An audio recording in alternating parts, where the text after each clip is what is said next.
आज या ठिकाणी कवडगाव येथील गावकरी येथील पाण्याच्या टाकीवर चढून आपल्या जीवाची पर्वा न करता या आंदोलनात आणि या लढ्यात आमच्या सहभागी आहेत। यासोबतच पूर्ण कवडगावचे गावकरी आणि महाराष्ट्राची पूर्ण जनता या लढ्यामध्ये आमच्या सहभागी आहे।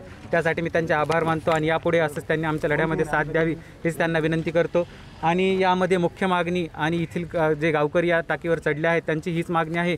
यामध्ये पोलिसांचा तपास हा पूर्णपणे संशयास्पद असल्यामुळे यासाठी स्वतंत्र SITचीच मागणी व्हावी आणि हीच मुख्य भूमिका आम्ही घेऊन या आंदोलनामध्ये सहभागी आहोत।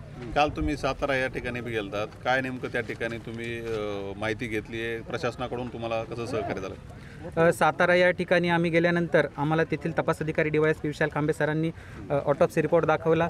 तेव्हा मग मी तो पाहिल्यानंतर त्यावरती फक्त कॉज ऑफ डेथमध्ये ॲस्पेक्ट्स ह्या ड्यू टू हँगिंग एवढंच मेन्शन केलं गेलं होतं, जे की बॉडी पाहिल्यानंतर लगेचच समज होतं। फॉरेन्सिक एक्सपर्टकडून ऑटोप्सी करण्याचं मुख्य कारण हेच होतं की टाईम सिन्स डेथ म्हणजे तिची डेथ कधी झाली हा टाईम आम्हाला कळावा, यासाठी आमची ही मागणी होती। पण त्यावरती हा मेन्शन नाही आहे। मी त्यांना अशी क्वेरीही केली तर ते बोलत आहेत की 2 दिवसामध्ये हे कळवूया। मग 6 दिवस तुम्ही जर हा रिपोर्ट येण्यासाठी लावले तर 6 दिवसामध्ये तुम्ही फक्त हेच सांगू शकला का की जे आम्हाला ऑलरेडी पाहिल्यानंतर समजत होतं आणि टाईम सिन्स डेथ यावरती का मेन्शन नाही? आणि दुसरी गोष्ट म्हणजे ऑटोप्सी रिपोर्टमध्ये पोलिसांच्या अहवालानुसार जी तिची मृत्यूची वेळ आहे ती सकाळी 11:50 आहे जशी आम्हाला कळवली गेली आहे। आणि त्या रिपोर्टवरती ती एवढी मोठी मिस्टेक करतात जाणून बुजून की त्यांना ही माहिती आहे की हे पूर्ण काही सेन्सिटिव्ह प्रकरण आहे।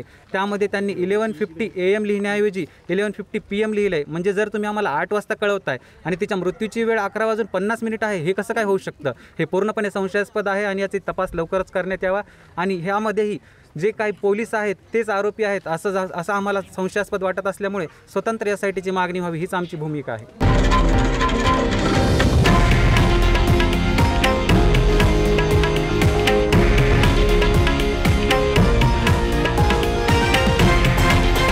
हे आहे देशातील नंबर 1 न्यूज नेटवर्क आणि आपण पाहत आहात TV9 मराठी, एकमेव।